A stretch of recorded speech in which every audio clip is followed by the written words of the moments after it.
Okay, good evening, comrades, and welcome to this week's education session from the Labour Left Alliance. Tonight's session is on revolutionary China from the years around the end of the First World War to the development of the Chinese Communist Party and Mao's peasant army moving towards the revolution and the capture of state power. So we've got Ed Bover speaking tonight, and the usual format for our meetings. Ed will introduce the topic for about 35 minutes or so, and then we'll hand it over to the floor. Comrades from the floor can come in to make contributions or ask questions. The way that I'd like you to do that, please, is either to use the raise hand function, and that will then come up on my panel. I can call you in. Or if you've got a problem with that, and some people do, you can use the question and answer box to actually write your questions. That's probably the better way of doing it rather than the chat, because to be honest with you, the chat box often gets quite full, and it's a bit difficult to keep up with it. So please use the raise hand or the question and answer. Okay, well, you don't want to hear from me, you want to hear from Ed talking about revolutionary China. So off you go, Ed. Thank you, Kevin. Well, comrades, we are commemorating or celebrating the centenary of the founding of the Chinese Communist Party, which has had a huge influence in human history. And it's quite right that we should analyze the background, the revolutionary processes, as Kevin said in his introduction, in the 1920s, 1930s, that led to the formation and development of modern China. Now, the West has, as comrades who follow the press in relation to China will see, has got very ambiguous and quite hostile attitudes towards China. And there's a lot of talk about China attempting to displace American power in the global economy and so on. It's not generally recognized that in the 18th century, China controlled about 25% of world trade and was one of the most important aspects of the development of human culture, one of the most important contributors to the development of human culture in millennia that preceded the modern era. Paper making, movable type printing, gunpowder, the compass, alcohol, the mechanical clock were all invented in China. And it was only really in the 19th century that Western aggression, Western military aggression, as part of their support to imperialist traders moving into China, began to humiliate China and displace it as a significant power on the world stage. And particularly that took place around the Opium Wars. There is, of all the rich, famous American families like the Rockefellers and the Kennedys, there isn't a single family that, despite the propaganda that comes from American capitalism, that you deserve to be rich because you work hard, make a contribution to society, and benefit by becoming rich in the process. All the rich families in American history derive their economic power, their wealth, primarily by drug dealing to China during the 19th century, but of which the opium trade was the most important part. And actually the Manchu dynasty, who were trying to fight this off, were not particularly interested in preventing opium entering the country. They were more interested in avoiding the effect that this had on the balance of payments for China. You have, therefore, in the middle of the 19th century, you have the beginning of a new movement in China where hostility to Western imperialism began to be a feature of peasant discontent. For millennia in China, there have been peasant uprisings, peasants rebelling against the appalling poverty, starvation conditions, deprivation of land, high rent, being in slavery, semi-slavery or slavery to local landlords. There have been rebellions, but in the 19th century, the rebellions became different because of the factor that there was also a monarchy that was unable to shake off the detrimental effect of Western military and economic aggression in China, and that was manifested in the Taiping Rebellion, 1850 to 1864, where it was the biggest war of the 19th century. About 30 million people died, and it also demonstrated the inability of the Chinese imperial dynasty to deal with this aggression from modern warfare and modern capitalism that was encroaching upon China. It broke, though, the cycle of repeated uprisings against dynasties, because the Chinese imperial dynasty became so discredited, so weak.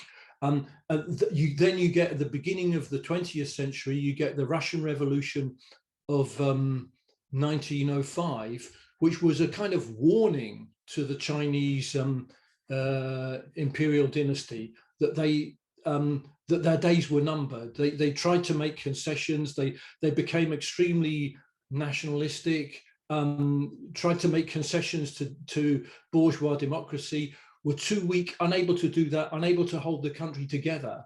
And by 1911, the old imperial power collapsed and was, in theory at least, replaced by the movement of Sun Yat-sen, which was a bourgeois democratic movement struggling for, in name at least, it was struggling for democracy in China and the rebuilding of China upon modern lines. But China is not a nation in the sense that France is a nation or Britain is a nation. It's got 50 different ethnic groups, variety of different languages. It spans a huge tract of planet Earth, going from equatorial regions to almost to the Arctic. Vast parts of it, particularly at the beginning of the 20th century, were inaccessible by road, dominated and controlled by local oligarchs, local feudal lords, and so on. And even though in theory, Sun Yat-sen and the movement that became the Kuomintang, a bourgeois democratic movement, took over, most of the country was still controlled by local warlords after the collapse of the old imperial dynasty. So you have this is the situation where China then begins to be affected by the successful revolution of the Bolsheviks in Russia in October 1917, and the Communist Party in China is founded in 1921 with working class objectives, following the aims and ideals of the Russian Revolution to lead the working class to power in a revolution that will overthrow landlordism and capitalism, and in the same process, in the same step, as was the case with the October Revolution of 1917 in Russia, it will challenge the basis of capitalism. So you have a period in the early 1920s of the rapid growth of the Chinese working class, including the development of trade unions and organization. You have seafarers, railway workers, industrial workers beginning to organize into trade unions. And by 1921, the Chinese Communist Party was forming. A figure, China is a vast peasant country. 80% of its population were peasants at that time. Mao Zedong who was the son of a rich landlord, a rich landowner, joins the Communist Party, along with many other young people for, nationalistic, worthy, idealistic reasons that China should be independent of all this pressure and attack from foreign Western powers. And very rapidly, because of the influence of the Russian Revolution, because of the example of the Russian Revolution, the Chinese working class in the towns, in the urban areas, becomes extremely militant and develops revolutionary aspirations. And you have a whole series of revolutions in different towns in China in the period around 1922, 1923. You have starting in Canton and then moving to Shanghai, Changsha, Wuhan, and Hunan. You have movements where, in response to terrible working conditions, you're talking about a working day of 10, 12, 15, sometimes 18 hours. You're talking about child labor, with children down to about the age of 7 being forced to work in factories, big workplaces, filthy, dirty, very, very dangerous, and so on. Appalling industrial accidents, pitiful wages where people had to work long hours just to have enough to eat, and so on. And so, of course, workers start going on strike. There are mass general strikes of tens and hundreds of thousands of workers. And in these towns, Canton, Shanghai, Wuhan, the others that I've listed, workers, through their experience of strikes, move to form general strikes and improvise their own power at local level. It is the beginning of the kind of Soviet movement that gave the Russian workers that flexibility in politics, that far more responsive to the needs of fighting oppression than parliamentary democracy, where workers' committees bring all the trade union representatives of the different parts of the town together, and you have a democracy that is highly sensitive to the changing situation and the experience of workers as they begin to try and draw together the threads of their struggle. Now, we're talking now about the second half of 1923. And Stalin is already becoming influential in the leadership of the Communist International because Lenin has become ill and Lenin is unable to exert his authority. And Stalin, who never understood the dynamics of the Russian Revolution, enforces on the Chinese Communist Party this approach of the block of 4 classes: the peasants, the workers, the small bourgeois, and the national bourgeois would unite together in a revolution for the freedom of the country for imperialism. And part of this theory was that because the national bourgeois were in this, because the small bourgeois were in it, you couldn't push beyond the demands of bourgeois democracy. You couldn't talk about peasants seizing the land. You couldn't talk about workers seizing the factories, and yet workers were seizing the factories at this time. The aims, the aspirations of the revolution were limited. And in terms of organization of the revolution, the Chinese Communist Party was instructed by Stalin to cooperate with the Kuomintang, that is the bourgeois nationalist party of Sun Yat-sen that then became led by Chiang Kai-shek. It had its own army. Its army was extremely protective of bourgeois interests, and its army began progressively butchering workers who organized strikes. In one town after another, as workers came out on strike, the Kuomintang army was shooting them down, forcing them to go back to work, breaking up their picket lines. And actually, in the case of Shanghai, killing hundreds of thousands of them for daring to go on strike. all this time, the leadership in Moscow is hoping to find a section of Chiang Kai-shek's organization, the Kuomintang, hoping to find a section of them that are progressive, that are going to be supportive of revolutionary aspirations, but only bourgeois revolutionary aspirations, not socialist revolutionary aspirations. You have a situation where the main driving force in the newly emerging economy of capitalism in the Chinese towns, the main ownership is hand in glove with Western imperialism. They're trading, they're selling goods abroad, they're importing raw materials and so on. They're building factories, they're building manufacturing in China, but they're doing it in an economy that ties them by 1,000 threads to Western capitalist concerns.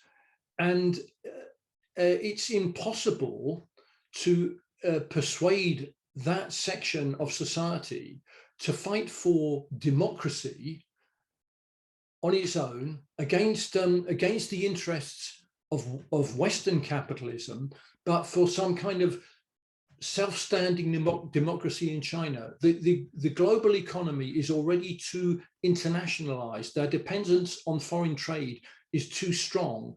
And if as Stalin is insisting, and his representatives in the Chinese Communist Party, if they're insisting that you have to compromise so as not to alienate the bourgeoisie, then you do it by toning down the revolution so that where you have the beginning of Soviets forming, you then don't go on to take over the whole economy, to throw the capitalists out from their ownership of industry, to begin to reorganize society along the lines of common ownership of the means of production, as is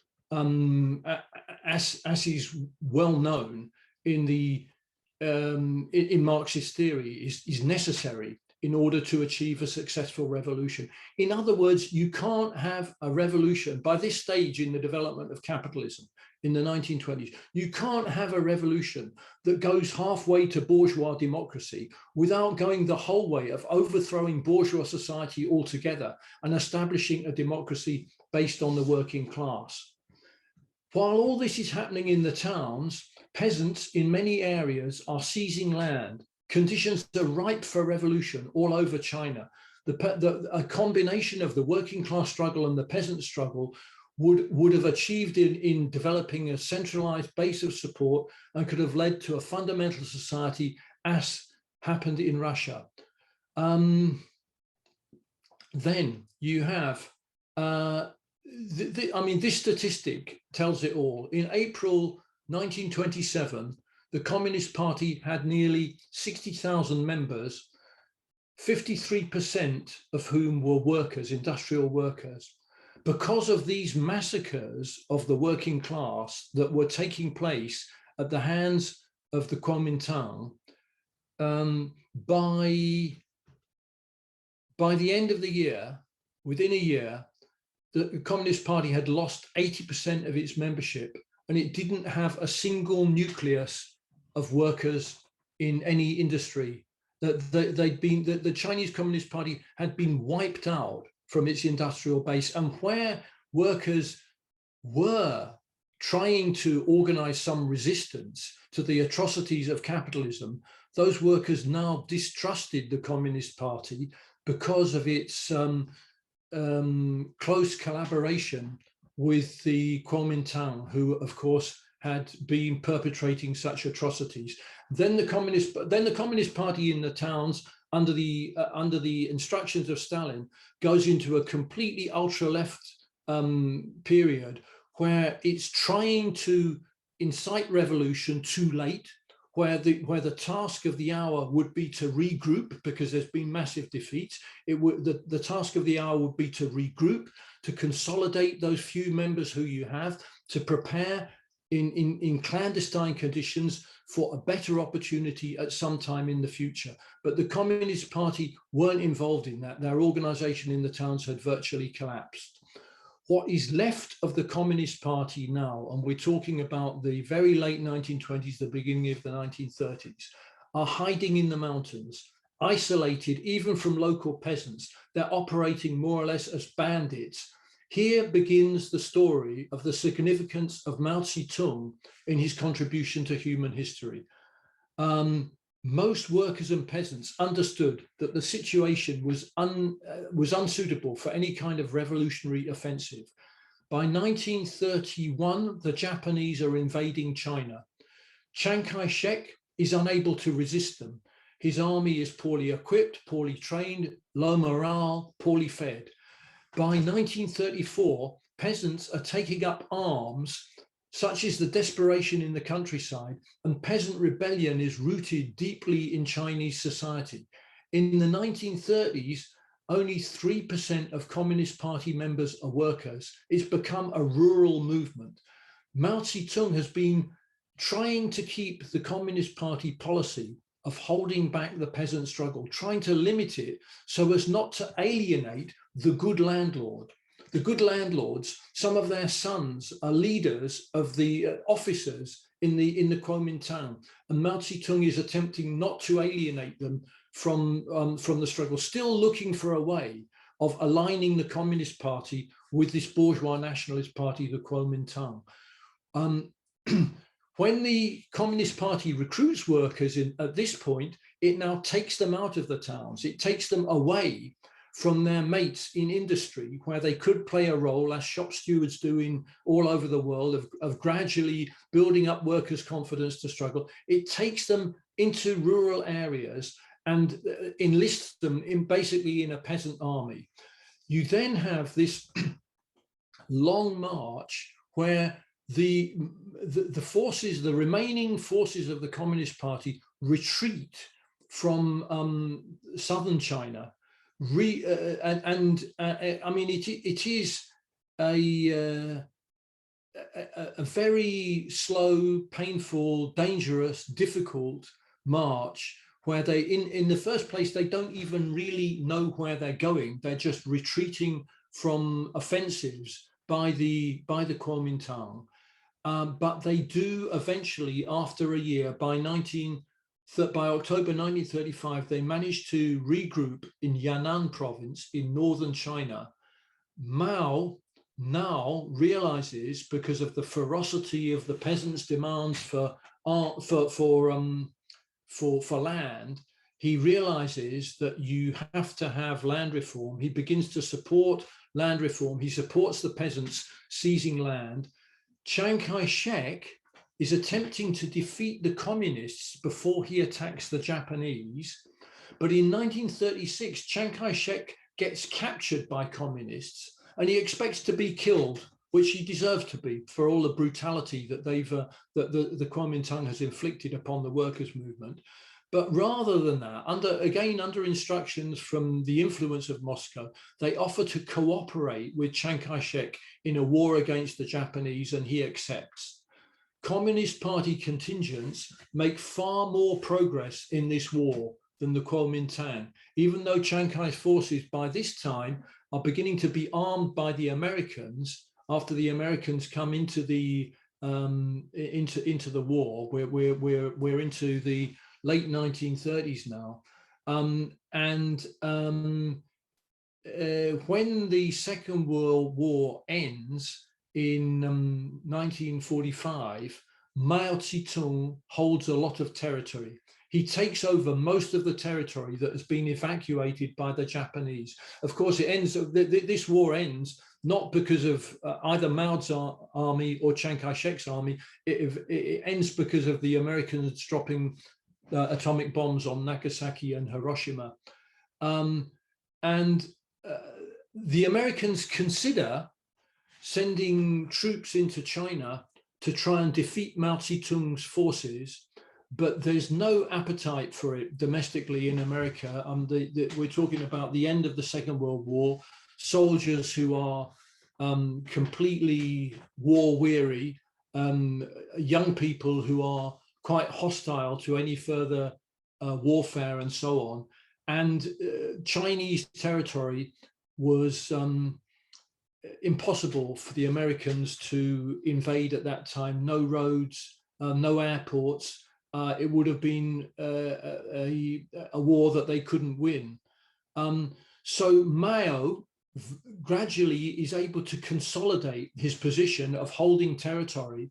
And by October 1949, he manages to march his army, which is an entirely peasant army.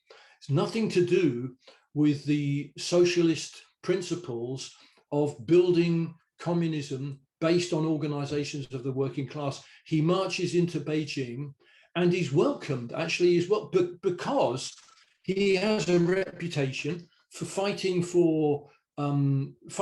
against landlordism, fighting for land reform, which is a hugely important factor in China at this time. If you're fighting for equality, and fighting against landlordism and corruption and so on, it's a hugely important factor. So Mao Zedong marches into Beijing. He's welcomed. Some workers even go on strike as a gesture of welcome to Mao Zedong for his new regime. And there are reports that the response of Mao Zedong is to force these workers back to work at the point of a gun, even shooting some of them, because Mao Zedong, despite having been a member of the Communist Party, has never understood that the basis of socialism should be built in the organizations of the working class. He wants power for his peasant army because he wants to develop China in his own way, according to his own program, which is still very closely related to the ideology of Stalin, the two-stage theory of revolution. When Mao Zedong comes to power in 1949, he envisages a period where, first of all, bourgeois democracy is established within the framework of capitalism, that you have a land reform, but you introduce a new regime based upon the overthrow of the landlords, but you allow capitalism to continue for maybe a few decades, 50 years or so. Very quickly, Mao Zedong realizes that he can't have complete control over the economy if he allows big capitalist interests to coexist side by side with a government that rules in the name of communism. And within the first 5 years or so, he abandons this two-stage theory of the revolution and proceeds to nationalize all the major sections of the economy. Now, this is a nationalization not based on the principles of October 1917 in Leningrad, in St. Petersburg, where the workers, through occupation of their factory, become the masters of industry and replace the capitalist class because of the strength of their organizations. This is an expropriation of capitalism far more akin to what happened in Eastern Europe at the end of the Second World War in 1945, where the Red Army comes into Poland, Hungary, Czechoslovakia, and so on.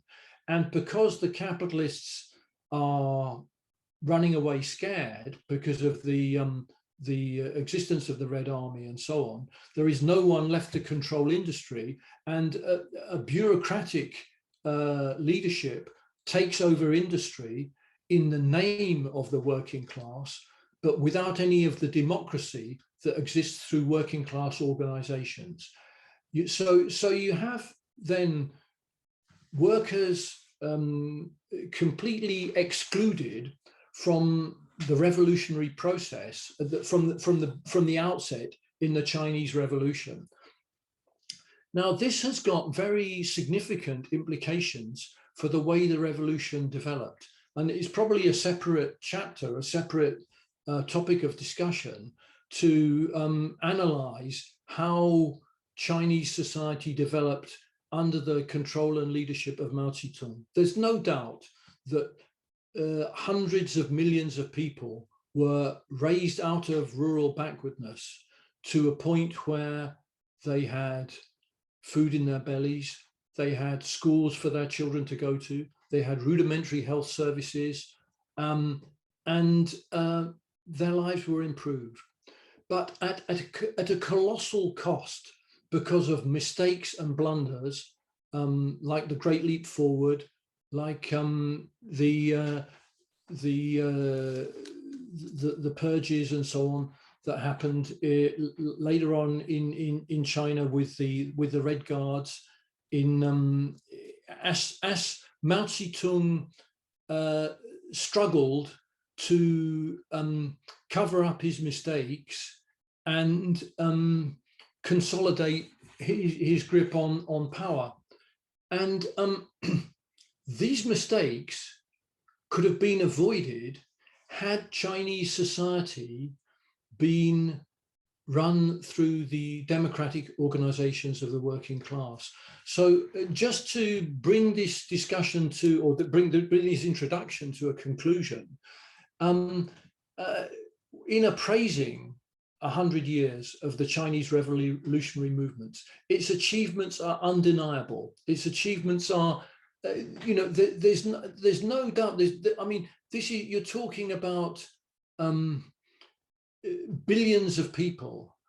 Their lives have been transformed. China again is a major economic player on the world stage. People have become literate. People now have a society where they expect rises in living standards and so on that bring them to a level where they're no longer starving and so on. This is part of the achievement of the Chinese Revolution, but it's through blood, sweat, and tears, because it always lacked the democracy, the oxygen of democracy that comes with the organizations of the working class. And if we are celebrating this centenary of the Chinese revolutionary movement, we also have to acknowledge that new revolution, further revolution is necessary in China, because the working class, now in its tens of millions of huge giant factories, still does not have the democratic rights that are necessary for it to exert its influence on society. And at some point in the reconstruction of this planet, where we can end inequality, end the class divisions and the corruption and so on that go with capitalism and Stalinism, at some point we have to have the reassertion of the Chinese working class in all its might that exists now, before we have the opportunity to create a genuinely socialist world. Okay, well, thanks very much, Ed. A very interesting survey. And I think you're quite right to point out the importance of that history, and particularly the difference between the type of peasant army that Mao Zedong developed and the Bolshevik tradition. So it's obviously a very important topic. Okay, just to remind comrades that if you want to come in, please use the raise hand section or put a question in the question and answer box. But we've got Pat Byrne. So Pat, if you'd like to come in now. Thanks, Kevin. I don't know if you can hear me. The last time I tried to speak in a previous session, nobody could hear me. I don't know if you can hear me now. Yeah, we can. Yes, it. Brilliant. Okay. So great to see Ed. Haven't seen you for many years. And I hope you don't mind, but it's just such a big subject, the 100 years, and it was advertised as being mainly about this, the foundation of the Communist Party to the 1949 victory. So I just wanted to say a few words about that. And I hope we'll have at some point we can have another session looking at the development of China since the revolution, because that's a whole different ballgame. The one point I'd like to make is about the role of Mao, because I think Ed has explained that there was a lot of difficulties and contradictions in the 1920s, and the Communist Party strategy of working with the nationalists, the Chinese nationalists, through the Kuomintang didn't work out. They betrayed the communists and massacred them. And we saw the role that they played after that all the way through. But why did Mao, you know, I wanted to say a few words about why Mao is still so popular in China, and why the Communist Party, despite the mistakes that and wrong policies that Mao followed in the Great Leap Forward and the Cultural Revolution, why the communists are so still wedded to Mao's role. And I think it's because, first of all, because Mao, in the late 20s, Mao, seeing the very difficult situation they were in, where the workers' movement had been crushed pretty well, and recognizing that he came forward with a departure from Marxism, which was basically to orientate towards the peasants. And, you know, that had not been the tradition of the socialist movement, but he saw that as the only way forward in that situation, both from a sort of, you know, practical point of view and a military point of view. And so he came forward with kind of an ideological position about the need for a peasant-based army, guerrilla struggle in the countryside. Then once you had gained the support of the countryside, then you descended on the towns. And this was a major change, which there was a lot of reluctance to accept this, naturally among communists, but eventually they did. And so that's one of the major factors that that ideology then, whatever the things that happened or went wrong in the long Civil War and the war against the Japanese, the fact that they achieved victory in 1949 based effectively on this strategy is one of the main reasons why Mao is, you know, regarded with such a high viewpoint, because it's felt that the Chinese Revolution would never have happened without Mao's strategy, without Mao's leadership. The other thing was that even the method of struggle, it was interesting that in 1928, the Chinese communists actually, they agreed to allow the representative from Russia of the Comintern to be their overall military commander. And what he did was he tried to fight the Kuomintang with conventional military methods, and it didn't succeed. You know, these methods were not winning, and huge numbers of communists were being killed in these struggles. And so, you know, that's why when Mao came in with his theory and that came to the fore, he was appreciated for that. The other thing was that Mao was not like Stalin. Stalin was a very coarse character with very limited education, and a very brutal character without any of the without any kind of you know, the sophistication or polish. Whereas Mao came from, you know, a very well-educated background, very cultured character, had the ability to charm people, as many, you know, people testify, from then until, you know, until near his death. And also he would write a lot of poems. He would come out with a lot of phrases to sum up each stage of the struggle. And these had a massive inspiring effect upon the army and the rank and file communists. So, you know, so Mao was not at all like Stalin in that sense. So that's one of the main reasons why I think, you know, that Mao is regarded with such a high view by the communists in you know, nearly 100 million communists in China. And I also think that they feel a certain amount of insecurity, and Mao is part of their foundational mythology and legend in a way. And they feel that if Mao was to be, and they're open now, if you talk, most of the communist leaders and spokespeople, when they're challenged about the Great Leap Forward and the Cultural Revolution, they accept that these were major mistakes and wrong policies.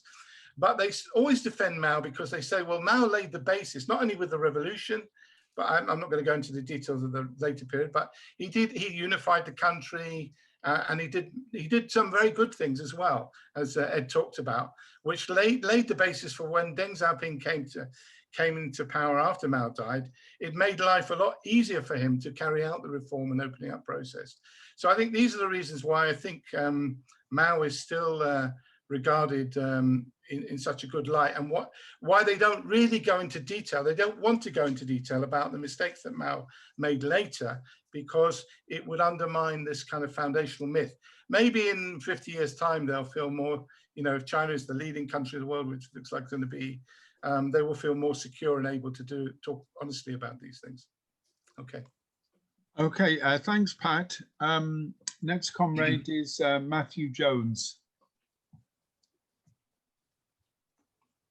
Hi, comrades. No, it was a very interesting presentation. Just to say also hello to Latif, who I believe is on this call. I haven't seen him for years.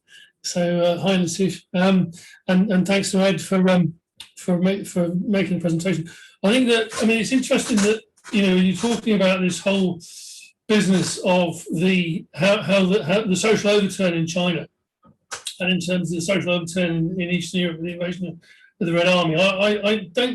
I think the detail is slightly different. I mean, as far as I understand it, in terms of what actually happened, and certainly in Eastern Europe with the Red Army, it wasn't the case of you know, the capitalist governments did not end with the invasion. Actually, you know, the Stalinists actually spent their time finding, you know, members of bourgeois parties and actual capitalists who were hiding, dragging them out and sticking them into governments. You know, they actually set up bourgeois governments in all of these countries. Obviously, with the domination of you know, having a Stalinist, you know, CP defense minister and all this, you know, interior minister, you know, so they could control the thing. But they didn't want a social overturn. It was only at the point, actually, when the Americans said, you know, clearly, you know, there was a point at which you know, the Americans turned on the Stalinists and said, well, you know, we're going to you know, try and get rid of you and all this sort of thing. Then at that point, they actually disposed of they saw they had to carry out this bureaucratic overturn. And, you know, I think the process was fairly similar in China. And this of course caused a huge issue for the Trotskyists. And there's actually a whole debate, actually, and particularly obviously the American SWP, who were the leading section of the Fourth International at the time, about how this could happen. And they came up with this theory called structural assimilation, which I think is worth exploring in these terms, in terms looks at how that process went through. I mean, okay, I think in some ways it's historical, but in other ways it actually sort of shows you the sort of mechanisms that we use, and the fact that clearly that Stalinism, of course, is you know, ultimately counter-revolutionary. It is based on this, on obviously the overturn of 1917, but is itself a counter-revolutionary force and is against the working class. And precisely as you say, it actually spent its time suppressing the working class, you know, almost immediately. You know, and you can see also obviously the effects. I mean, you know, obviously know more about in terms of what happened in Europe. When you have revolts against this within a few years. I mean, in East Berlin in '53, you know, within half a dozen years, there's a mass revolt of the working class, including actually members of the Communist Party. You know, so you have it'd be interesting to see what your in terms of the theorization of that process. And actually, we did.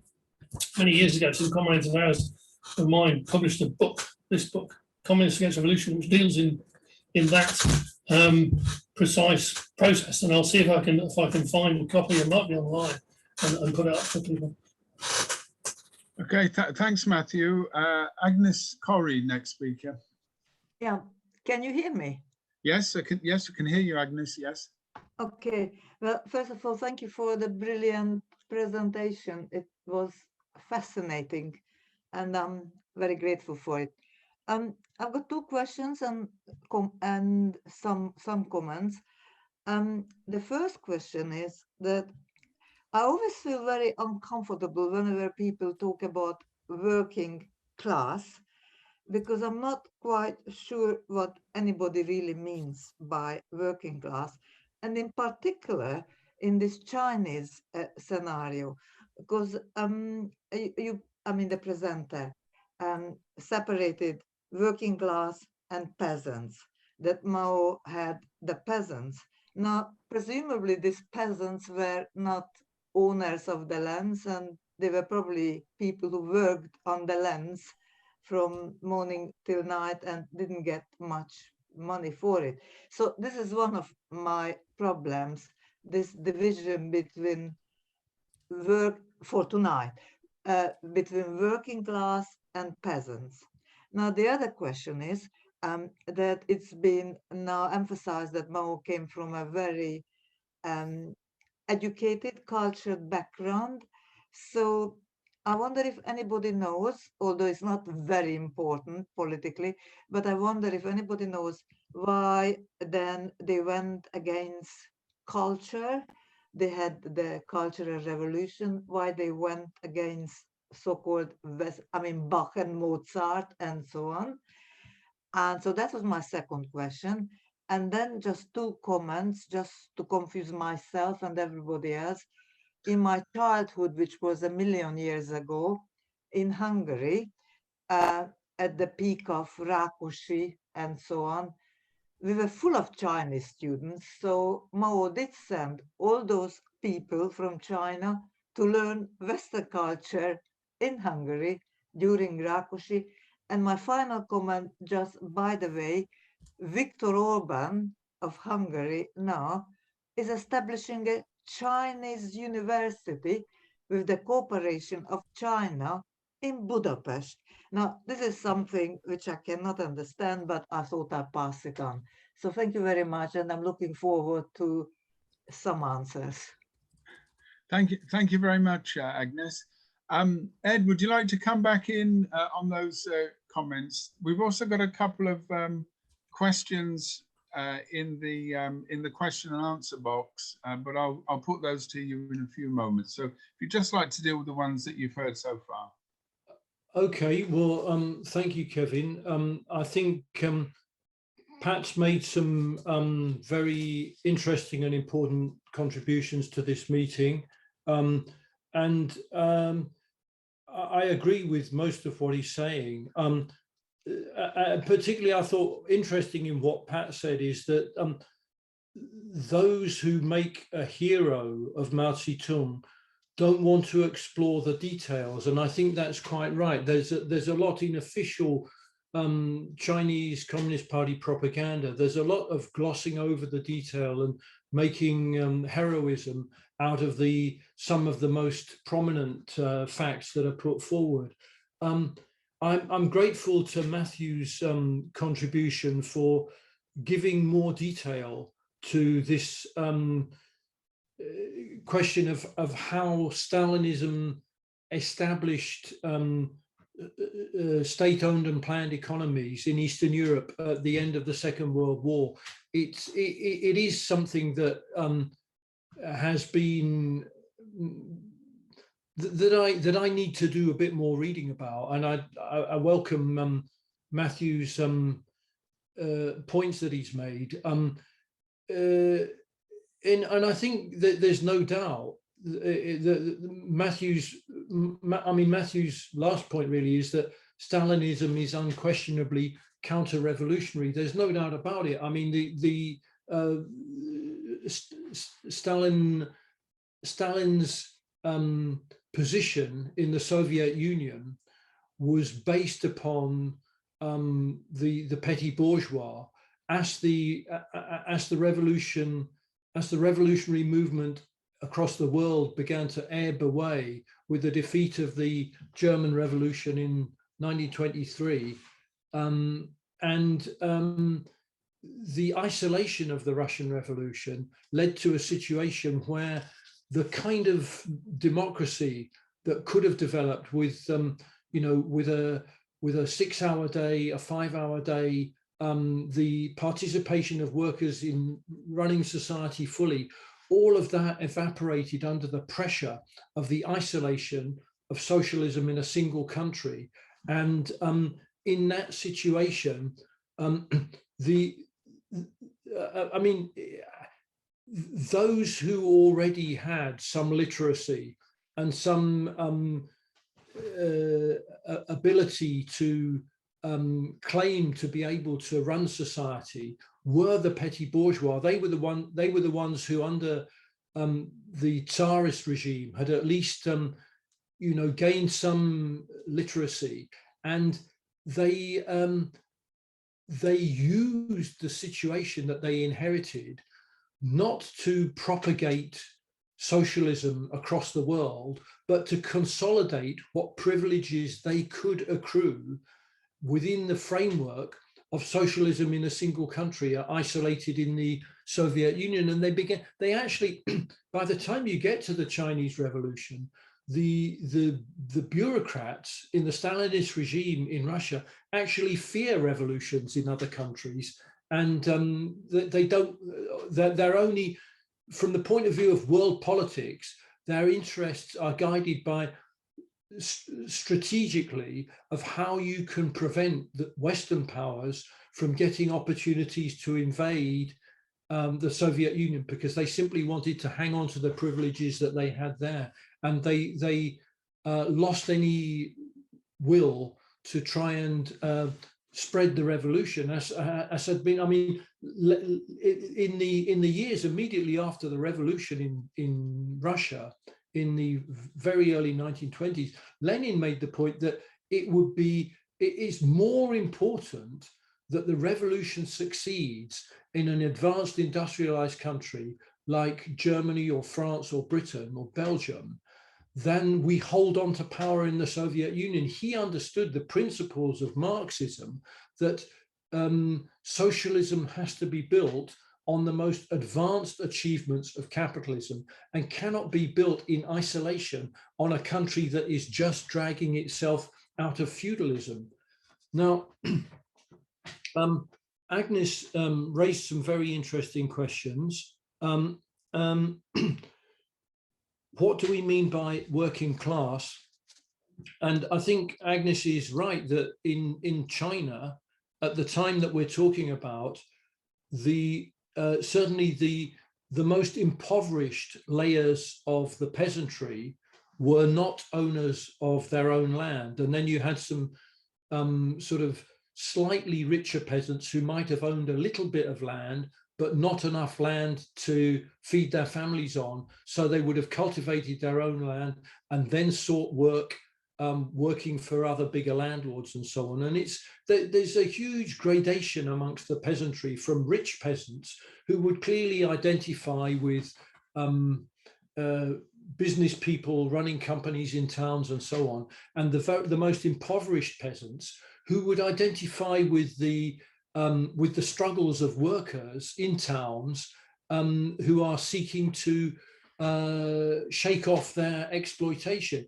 The difference, when we, this I hope is an answer for Agnes in what we mean by working class. The difference is the peasant is isolated. He or she are cultivating their own plot of land, or they're working in very small groups in remote rural areas. They're not in contact with the culture of urban living, where workers assembled in big factories develop a different mentality. They develop a sense of their own power as a workforce, which is what gives them the opportunity to strike and by being organized in trade unions to fight, use their industrial organization to fight back against exploitation. If an isolated peasant refuses to work for his landlord, he's simply thrown off the landlord's land, and he can starve, and the landlord will find another impoverished peasant somewhere else, because organizing in a peasant environment is not the same as organizing in a big industrial workplace. Of course, today in Western Europe, we have seen trade unions decline with the decline of industry, and we still have many people, young people particularly, who are working in industry where they are exploited, and they have the capacity to organize. I'm talking about people like people working in shops, you know, people working in delivery services, couriers and so on. They have the capacity to organize in trade unions, which makes them different from peasants. Of course, with the socialist movement, there's always a need for the workers as they organize, particularly in countries that are mainly rural, as China was in the period we're talking about. As the workers organize, it's important for them to develop a party and a program that also offers solutions to the peasants, so that they see through the power of the working class that there is a means whereby they can also overthrow their own exploiters and obtain land for themselves for their own cultivation. Now, Agnes raises a very interesting point about why did Mao Zedong move against culture, and it, in a way, it contrasts with Pat Byrne's point that that Mao Zedong was very highly cultured. After the Great Leap Forward, where in the Great Leap Forward, Mao made some very, very big mistakes in terms of how he attempted to organize the beginning of industrial development. And it led to tens of thousands of people dying of starvation. And there was a huge backlash developing against Mao Zedong at that time. And Mao whipped up the Cultural Revolution to try and defend himself against the backlash that was emerging. And part of this was using some of the most backward elements, people who perhaps in a Western country would have been members of fascist parties and so on, who weren't appreciative of culture, but their activity in the Cultural Revolution, the Red Guards, got out of control, went far beyond what Mao anticipated or expected. And they were the ones who were, attacking, Agnes used the example of Bach and Mozart and so on, that they were attacking the cultural heritage of humanity, which of course any genuine socialist would want to enhance and protect and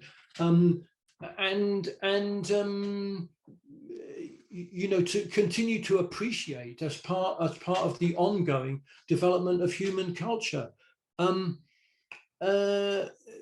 As for Viktor Orban establishing, I mean, Agnes raises some really interesting and thought-provoking points. Viktor Orban establishing a Chinese university in Hungary, I mean, yes, many smaller European states will see that they have opportunities in developing links with China, because China is on the up in terms of world economy, in terms of trade and so on. You have this Silk Road project that China is, railway and road links across Asia into Eastern Europe, and there are big economic opportunities for countries like Hungary, and so Viktor Orban is going to make use of it. And of course, for the bureaucrats in Beijing, it's neither here nor there that Viktor Orban is a right-wing leader. For them, if it's an economic link that leads to trade and so on, well, they'll take it. They're not, they're not particularly interested in the sort of niceties of developing more progressive policies in Europe. They just want trade and opportunities.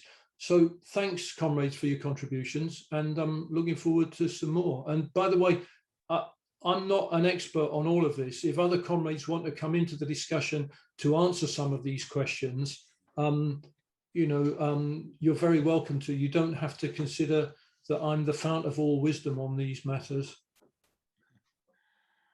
Thanks, Ed. Okay, I'll just Comrade Latif Parker. Before I call in Latif, I've got a couple of questions in the question and answer box. Ed, I don't know if you can also see them. Yeah, I probably can. I haven't made the time to look at them. Okay, there are 3 questions there, and I just wondered if you'd have a look at them. Yes. Can you read them out, Kevin, though? People can't see them. Okay, fine. Right, 2 from Graham Perry. They're more comments, but they would be then useful for you. It says the Chinese party is achieving because of democratic centralism and the defeat of corruption, not slogans, but reality. 140 million Chinese traveled overseas in 2019 and all returned. Why? Because the people know that the party is delivering. Okay, so that's one comment from Graham. And then the second comment, the challenge from the left should be on billionaire and wage differentials in China today. There are answers, but those are the questions that the left should be asking. So those are very much about sort of contemporary China, you know, but obviously what often happens with history is that we move into the present day as well. And then Mary Dwyer asked a question which I must confess I've never come across, and she asked about allegations that Mao was linked to paedophilia, which I think is it's an unusual line, but I wonder if Ed has got any views on that. Okay, nobody else wants to come in at the moment. I've got a couple of historical questions, Ed. Yeah. One is on the relationship between the Chinese communist leadership, particularly in the 30s, and what we might think of as Chinese history and Chinese culture. One of the things that seems to have come out around the centenary is that many people on the left in China saw communism as a way of modernizing China. In other words, if you go back to Sun Yat-sen and you go back to the May movement of 1919, and indeed even earlier, they identify the West and they identify communism or democracy with a rejection of aspects of Chinese tradition. So I wonder if you have any comments on that, and whether Mao's turn towards the peasants in the 20s and 30s, whether this is simply a way to build support. In other words, his emphasis on Chinese culture was something that would be familiar, or whether you think there's a deeper political significance in that. And then the other question, which I think is is perhaps has a wider appreciation, and it's the relationship between what you refer to as the leadership of the Third International and the Chinese communist leadership, particularly Stalin and the dominant leadership there. There's often a theme. I mean, I think we touched on it last week and maybe a couple of weeks ago when we were looking at Germany. There's often a question of why communists in one particular country are sort of following Stalin's line. And I wondered whether or not we could explain the development of the strategy in China as much by conditions in China as we can by instructions from the Comintern. But, I'd be interested on that. Okay, so those are my questions, and we'll just bring in Latif now. So if you'd like to come in, Latif. I'm not sure the comrade actually wanted to speak at the Oh, are you? Can you hear me? Yes, we can, Latif, yeah. I found the introduction quite interesting, the discussions very interesting, but I got some questions to ask. Firstly, when we look at China, do you think China is standing for socialism in the world? If I look at the economy of China, and I look, although China, the GDP of China is far higher than it was 10 years ago, or it has grown enormously since 2002. Today, the gross domestic product of China is just under $15 trillion, whereas the United States is 22. China has not reached, is not on par with the United States. I'm not saying that the United States is still a world power, but it's a world power in decline. China might reach where the United States is now in 20 years' time or in 10 years' time. Having said that, we must remember that there is the interpenetration of capital, that China's growth has been dependent on trading with the West, with the United States. If we look at where is the United States mostly investing today, if we look at JP Morgan, Goldman Sachs, Warren Buffett, all these major multinationals are investing into China, because China's rate of profit is far higher, the rate of exploitation of labor is far higher than anywhere else. It's making huge profits for these multinationals. The world is globalist today. When the United States or the European Union look, they don't look at nation states, they look at the world, where they can get the maximum return. We look at Germany. Germany sells more cars in China than what they sell in Germany or in the rest of the world. Assembly plants in China is growing. It is not only Chinese, they are 40–50% of the Chinese companies are privately owned, it's not publicly owned. It is not the social ownership of production.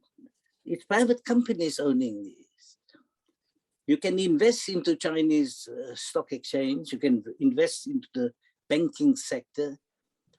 There's enormous trade between the West. China's economy is linked to European, to the Western world. So China is no threat for them. China stands for capitalism. They're not saying they stand for socialism. That is not on the agenda of China. And you can see the whole development right from the beginning. You know, it's not led by the working class. The working class is the only class that can emancipate themselves and in the process emancipate the whole of humanity. I don't want to go much into that at this stage, but we must remember, what does China represent today? When they deal with Hungary, when they want to build the Silk Road, when they want to trade from Beijing to Frankfurt, Frankfurt to Cairo, Cairo to Cape Town, to Lisbon, it is the interpenetration of capital with world capital as part of capitalism. You know, it is not interested in socialism. We must distinguish between the rhetoric and the reality. And the role of the Communist Party and the Stalinist Party, the effect it had not only in China, but if you look at Iraq, Iran, Sudan, you know, everywhere else in South Africa, you know, the role of the Communist Party and the Comintern, you know, because the Soviet Union, they believe in the defense of the fatherland. Socialism in one country, and we know socialism you cannot build in one country. It's a world Like we have capitalism is a world phenomenon, so is socialism a world phenomenon. So those were my observations and comments. Thank you.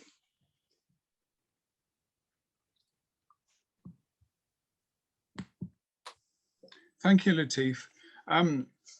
Okay, Ed, if you'd like to respond, we haven't got any other comrades coming in, but before you come back, just partly in defense, this was a historical discussion, and many of the points that comrades have made about contemporary China are very important. Particularly, I think the need for us to understand what it is and where it's going. So I'm sure that in the autumn, when we move from this historical period to look at more contemporary events, we'll take those questions up. But I'm sure Ed will want to, respond to that. Okay, Ed. Okay, thank you. Well, again, I think comrades have raised some very interesting points, and let's see. Graham started by saying that people know that the party is delivering, is achieving, and undoubtedly that's true. That I don't think anyone would dispute that there are billions of people in China who I'm in a Zoom meeting now. Hello? Okay, my dear. The billions of people in China who have food in their bellies today, who have some kind of income, who have a roof over their head, whose children have become literate, whose grandchildren have become literate, because of the existence of the regime that we are discussing. We cannot deny that the achievements of Mao Zedong, whatever our criticisms of him, the achievements established by that revolution have been monumental for Chinese society, and as other comrades have pointed out, for humanity as a whole. Graham is also right that the challenge is to deal with the issue of the rising number of billionaires in China and the inequality and so on that has gone along hand in hand with the economic development of China. I'm interested in Mary's comment that Mao was linked to paedophilia, but I don't know anything about it. And if anyone can direct me to some sources that give us a bit more detail about that claim, I'd be very interested to look at them. And perhaps you can put them on, perhaps you may have put them on the chat already. I find it almost impossible to read the chat and follow the discussion, but perhaps you can let me know. Let's see. Communism undoubtedly has played a role in modernizing China.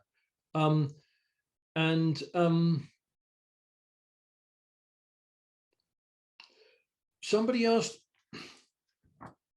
why are communists following Stalin? Can we explain what's happening by what's happening in China?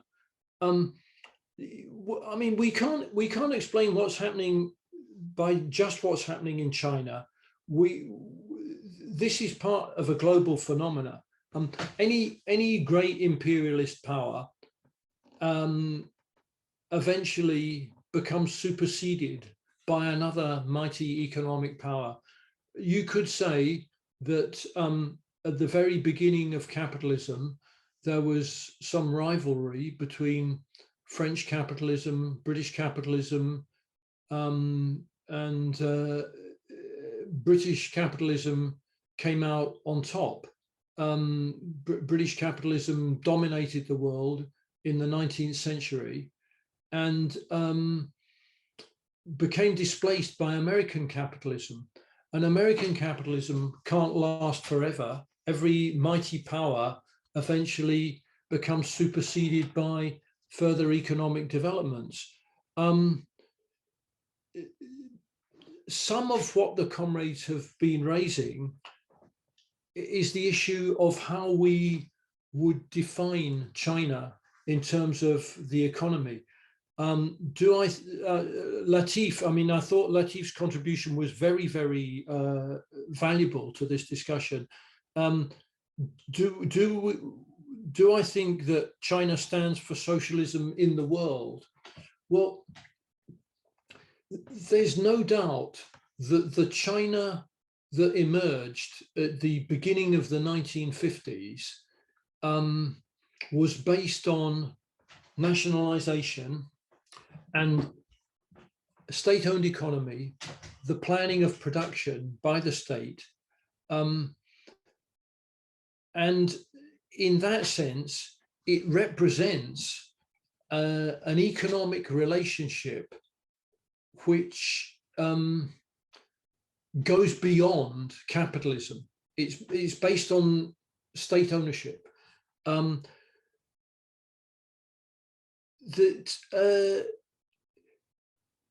Many comrades today will point to the increasing amount of capitalism that there is in China. And Latif gave the figure that some 40 to 50% of Chinese companies are privately owned.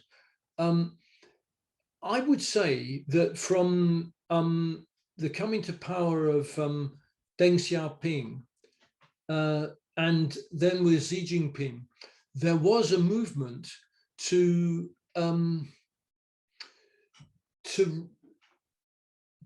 move the Chinese economy back to a capitalist model. I would also say that the banking crash of 2008 made the Chinese bureaucrats very, very wary of proceeding at any great pace towards further capitalism in China. They got cold feet about the restoration of capitalism in China. I mean, it could, just as Stalinism collapsed in Eastern Europe, and the bureaucrats who had been running the Stalinist system very readily became leaders of capitalist industry, very readily took over and became capitalists themselves. There were plenty of people in the Chinese Communist Party who were lining themselves up to become the new capitalists of a capitalist China. But from 2008 onwards, that process stalled. It can't remain halfway between socialism and capitalism forever. It has to be resolved one way or another. The existing bureaucrats in Beijing are paralyzed by their fear of losing power. They don't want to move rapidly towards any more capitalism because they can see the mess that capitalism is in. But equally, they don't know what to do to revitalize the state-owned sections of the economy. For those bureaucrats, the idea of workers' democracy is a book sealed with 7 seals. They don't understand that a state-owned economy needs workers' democracy like the body needs oxygen, that all the means of eliminating inefficiency, of creating new inventions, of dealing with problems in industry, of reducing the length of the working day and so on, all these issues can only be resolved by workers' democracy. That is by workers' control and management of industry. And it's never existed in China. I mean, at least in the Soviet Union, in the very, very early days, there was rule by Soviets, by workers' committees. And that's never existed in China. So we have a situation where, I mean, I completely agree with what Latif said. The working class is the only class that can emancipate itself and emancipate humanity. And so, we are in a situation where China may not be the center of world revolution at the moment, because as comrades have pointed out, there are many people in China who still feel the benefits of the effects of the revolutionary process that's taken place over the last 50 years or so. but China will have to be part of the international revolution of the working class. We will at some point, as humanity emerges from the crisis, the economic and environmental crisis into which it is now sinking, and as working class people all over the world look for ways of inventing new forms of government, of asserting the power of the people, as they look for those ways, the Chinese working class will not be immune to those kind of changes in attitudes and those opportunities that exist to bring about workers' democracy in Chinese nationalized industries and to renationalize those industries that are going into private hands. So I think, you know, we are at a crucial turning point in world history, and China will play a big part in how that turning point resolves itself, with all the possibilities that exist for humanity of establishing civilized existence where exploitation becomes a thing of the past. Okay, thanks, Ed. Just got one other comrade who wants to come in. This is the last call now for questions and sort of contributions. So I'll just call in Steve, and then you can then respond to Steve or anybody else you want, then Ed in summing up. Okay, off you go, Steve. Okay, just first of all, say I missed most of Ed's talk, so I apologize. I'm going to go back and look at it afterwards, Ed. So I could only really pick up on the stuff really from when Latif came in, but it just provoked me to want to say something and what I've picked up from your later analysis. So I can't, and a lot of the things that you said, by the way, I quite agree with, and you know, there's no dispute. But I think it's just the theoretical way that we're looking at it, because it seems to me that what we can agree, there's been since 1949, since China had a revolution, there has been an industrial revolution in China, which has transformed the country from one basically based on a peasantry to one based now on a working class.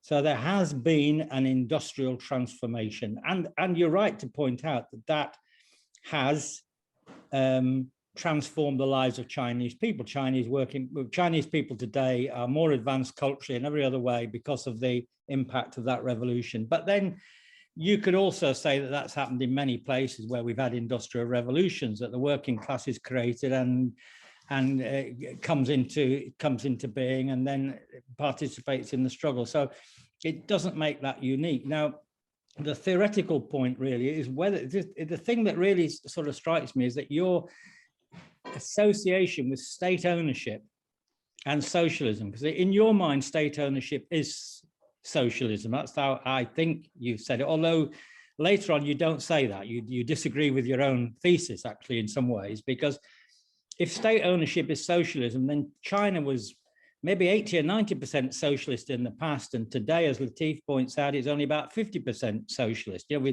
socialism has declined simply because state ownership has gone down. But it seems to be a mistake, because that's to make a mistake between the legal form of ownership, if you like, and the social content of it. And you obviously, you know, you made this point yourself, actually. I'm only saying out that the fact that something is state-owned and belongs to the state, if the workers in the factories aren't controlling if there's no democracy in the factories, if the working class aren't stacking the managers and controlling the means of production, then that is not socialization at all. And therefore, the legal state ownership is in a mismatch with the actual social class-based reality in the Chinese factories. So I would say, you know, if you, and that's why the way that Latif analyzed it, I think is absolutely solid. China has become part of global capitalism.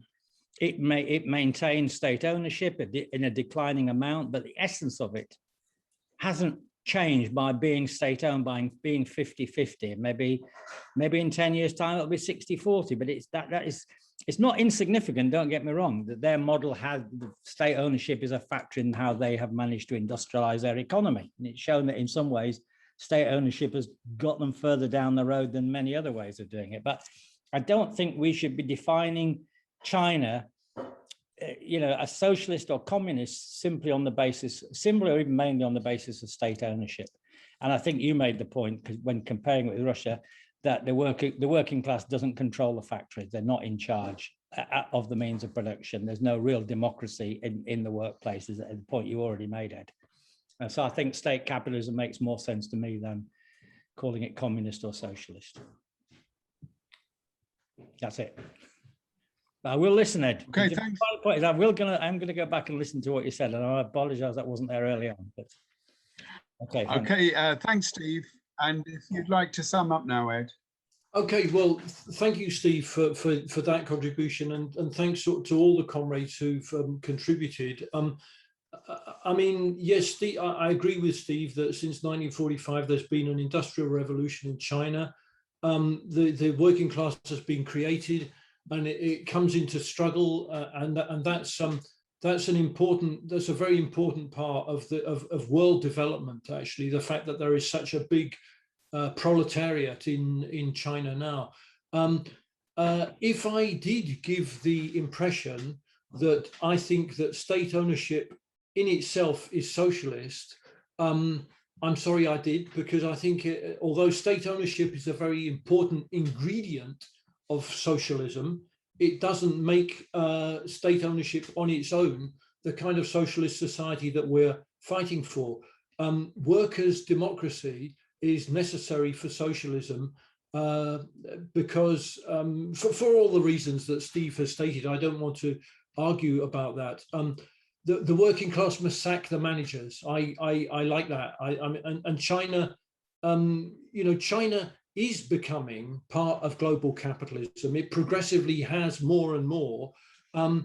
If you want my definition of what kind of country China is, I would characterize it as a Stalinist country, which is very different from a socialist country. It's a country in which large amounts of the economy are still state-owned, but the workers don't have control of society. It's a Stalinist country that is rapidly in the process, or certainly up until 2008, was rapidly in the process of moving towards capitalism.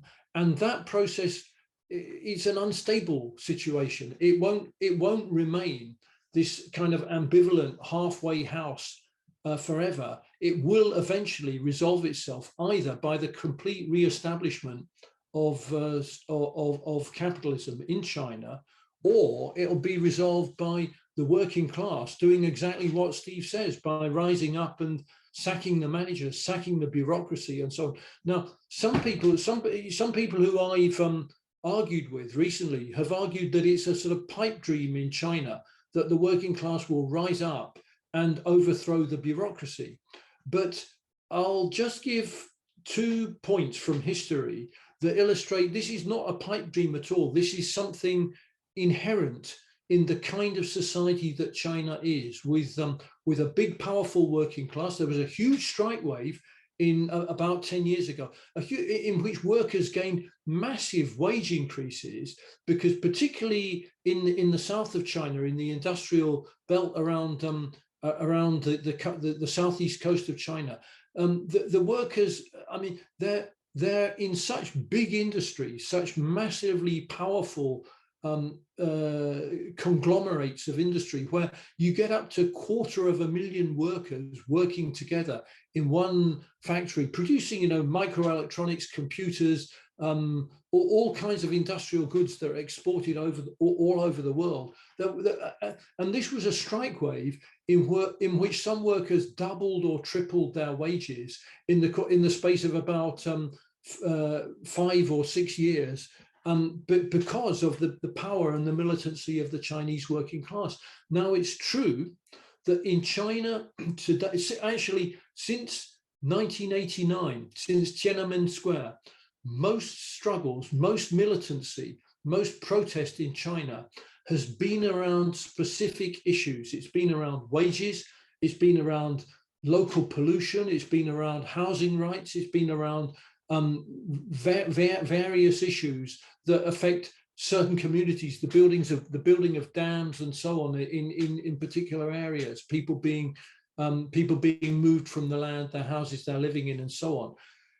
In 1989, in Tiananmen Square, the movement which was beginning to gain support. The press focused on Beijing and the movement of students, but it was beginning to gain support from wider society, including workers all around China.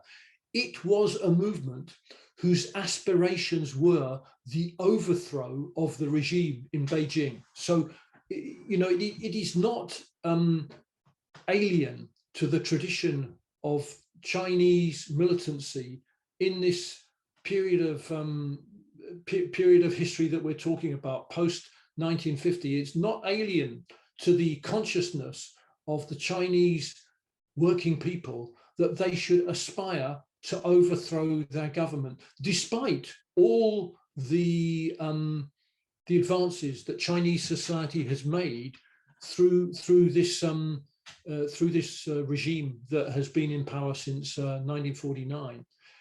And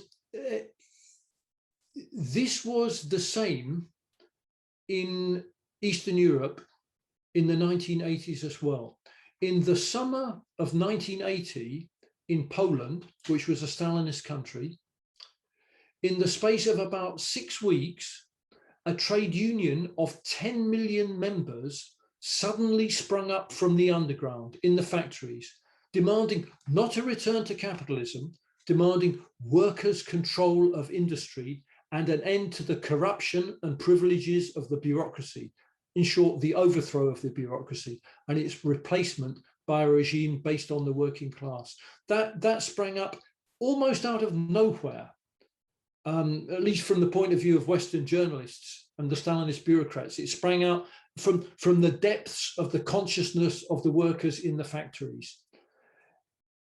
The workers in Poland in 1980 demonstrated how quickly politics can change and how quickly politics can go from subservience to a revolutionary mood.